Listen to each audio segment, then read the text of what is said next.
एक क्वेश्चन है जिसमें दिया हुआ है फर्नीचर की 3 वस्तुओं का औसत मूल्य 16,890 है।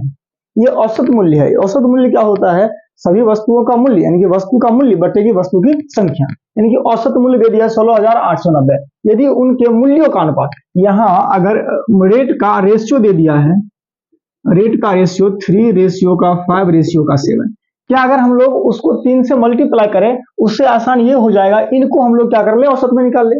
अब 3 का औसत 7 3 10 5 15, यानी कि 15x तीनों का वैल्यू हो गया, और औसत निकालेंगे तो 3 से भाग दे देंगे, ये आ जाएगा 5x।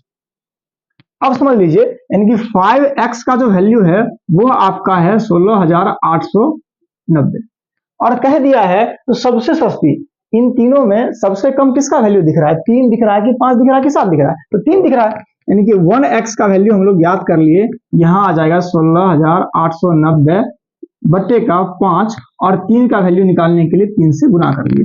5 से काटे तो 5 तिया 15, 1 5 तिया 15, फिर आ जाएगा 3 9 5 35, 4 0 5 40। अब अगर गुना कर लेंगे 3 आत्रिक 24 इकाई का अंक 4, आत्रिक 24 इकाई का अंक 4 आएगा।